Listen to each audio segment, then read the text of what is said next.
Hello everyone and welcome to part 7 of my Dark Souls full video walkthrough. Before we head into the area proper that I'm going to show you today, there's someone I'd like you to meet. This is going out from the Undead Parish bonfire.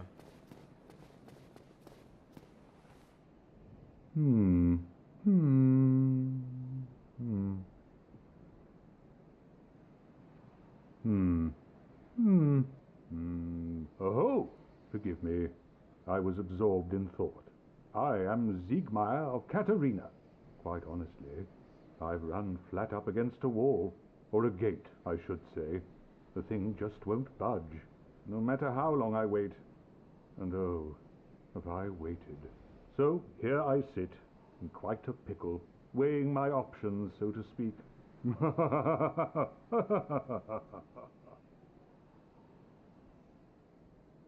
Still closed. Still closed. And that's all there is to this.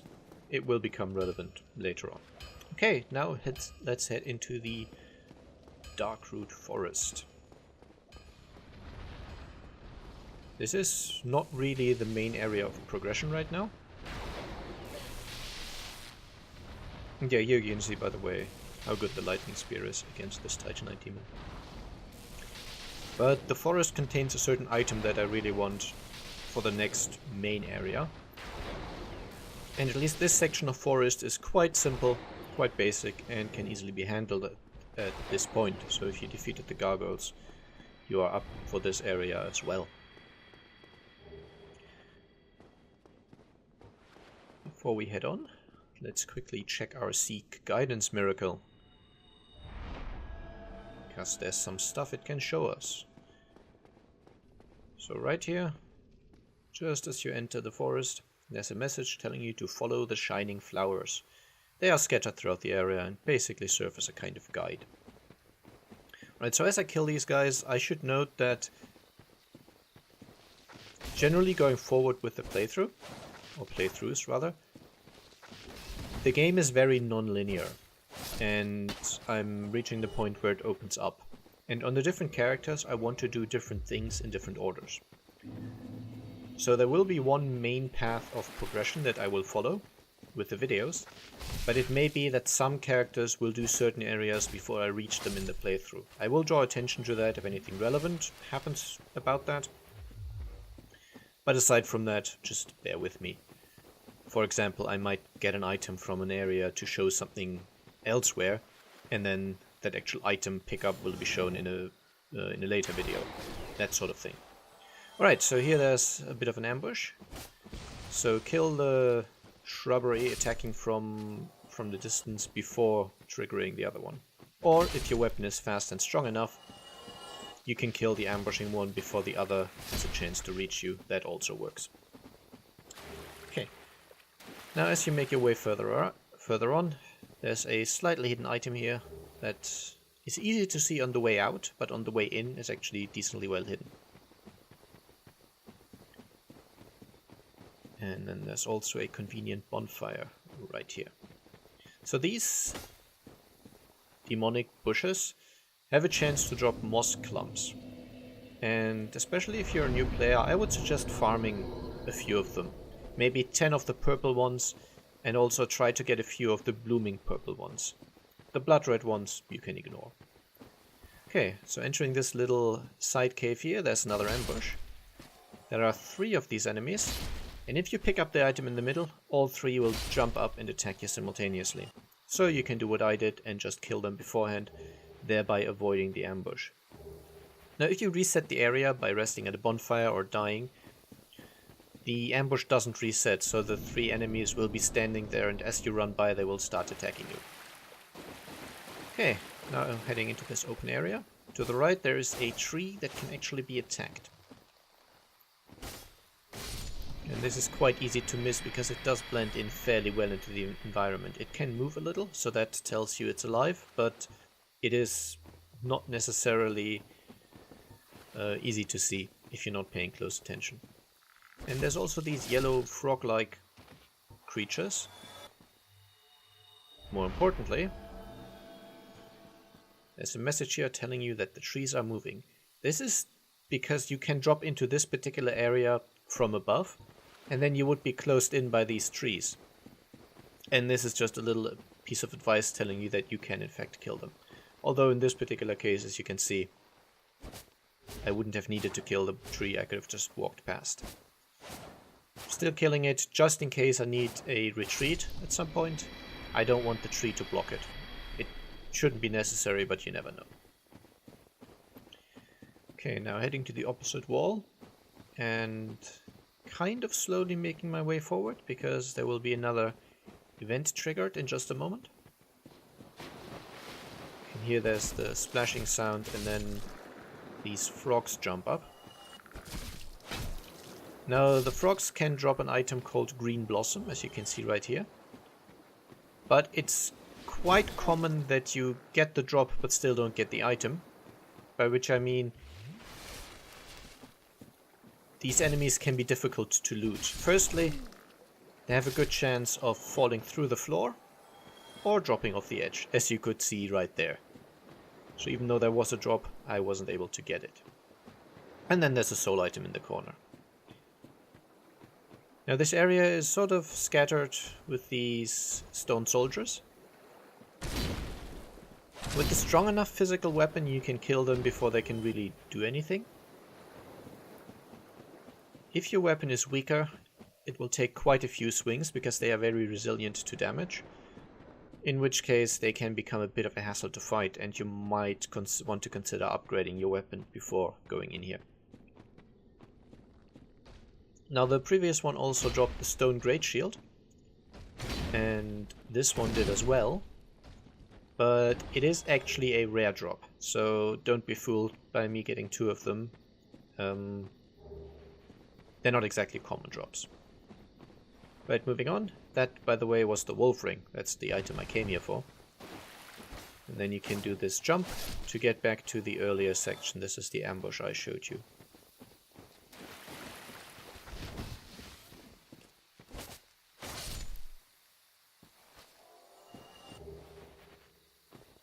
Now I'm just going to finish up the area. The area boss is not necessarily terribly easy, but because I'm human I have a way to make it really easy on myself. Now, as you see, because I didn't rest at the bonfire, those enemies are still dead. And here you'll also see that with a lower damage weapon I am going to struggle against these stone soldiers a lot more.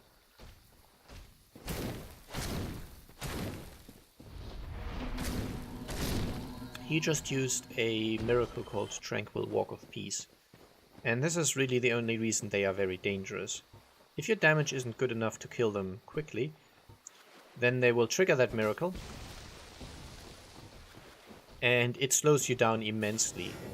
It means your maximum movement speed is basically a slow walk.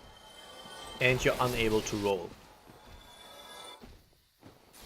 Which means your only way of dealing with these enemies would be to block them, and they are quite difficult to block. Their physical damage and especially their ability to break blocks is quite impressive. They are very hard hitting. So if you see them cast the miracle and you're not confident you'll be able to kill them in time, run away. It has a fairly short duration and they are not exactly quick. So as long as you stay out of their range, the miracle won't affect you and you'll be able to get your distance and just wait a few seconds for the miracle to run out, and then you can go in and do more damage.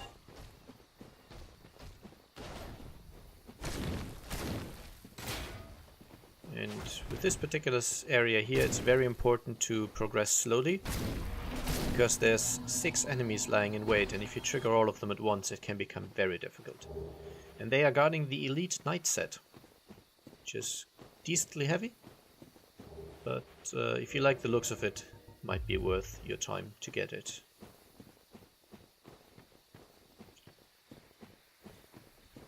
And then there's one more stone soldier right here.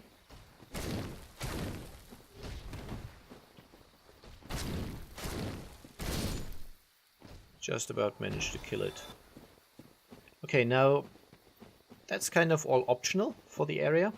Now let's see if you just want to take the fast way through with one minor detour. So this is how we entered. I'm just staying to the left wall this time. There's a bush trying to ambush you right here, but you can hit them while they're in the ground. You just need to be a little careful with the hitbox of your attack. And then in this little corridor to the side, there's a two-headed lizard on a tree, and the partisan.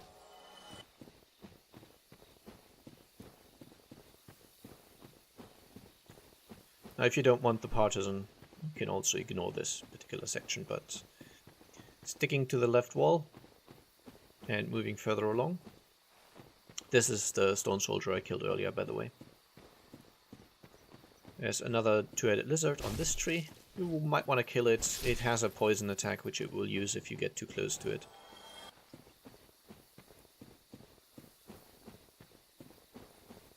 And then right here we have another stone soldier.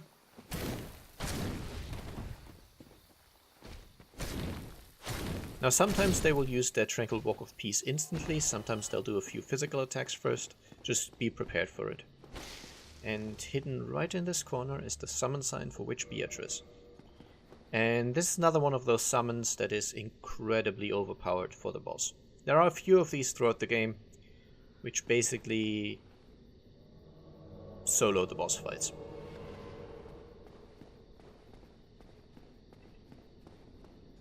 And since my character is not exactly ideal for this particular fight, I'm just going to summon. Also to show you that you can do this on any character, you just need to be in human form to be able to see the summon sign. That's the only condition.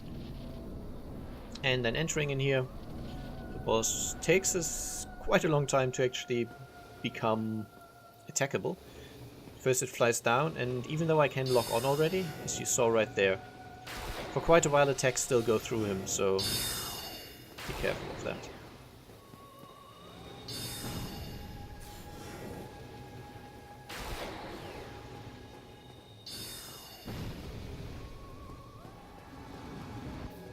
Okay, I completely misread the laser attack here and got hit by it, but it was still fine.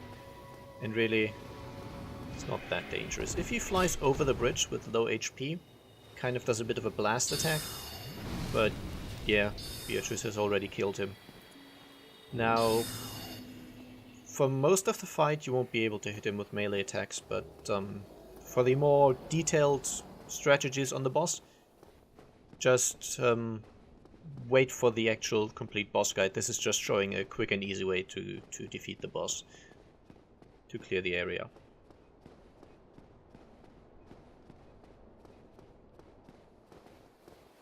And as a reward, aside from 10,000 souls and the boss soul, there's the Watchtower basement key, the Divine Ember, and the Homeward Bone. Now the Divine Ember I'll get to later.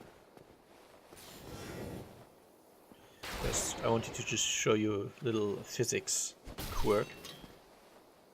For some reason the floor doesn't really work correctly, so items float off.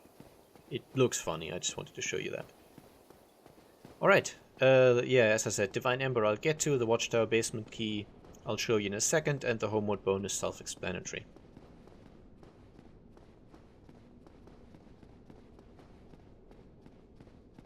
And moving on to the Watchtower basement key, this is the bonfire right outside the grass-crest shield.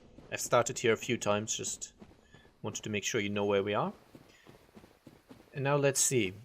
The master key has allowed us to go straight to the Taurus demon boss fight from here, as I've shown you in an earlier episode.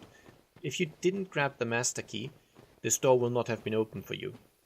However, the Watchtower basement key does allow you to open it. Now obviously this character has already cleared the area, so the door will be open. But if you have the Watchtower basement key, then you will actually be able to go through this tower now. And also previously, I've just quickly drawn attention to an enemy in here. This guy, and told you don't fight him yet. And now I'm just about strong enough where I'm willing to try, or rather succeed. Now, this is quite risky. His attacks are devastating. If you have slightly heavier armor, or a better shield, you might be able to block or tank one hit. but with my light cloth armor, I'm a one-hit kill, even for its light attacks. So be aware that this is a dangerous enemy. But at this point your weapons could be at +5.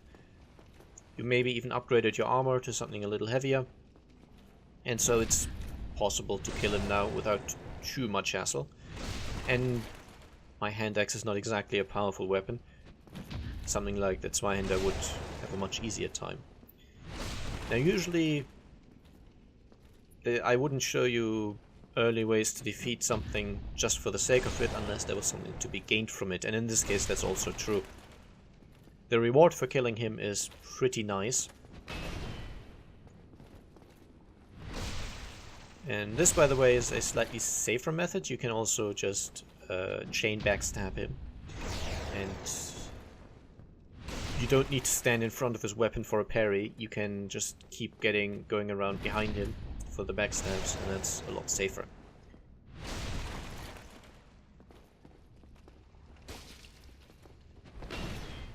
Okay, but now that he's defeated, firstly we get 3000 souls. That's largely irrelevant.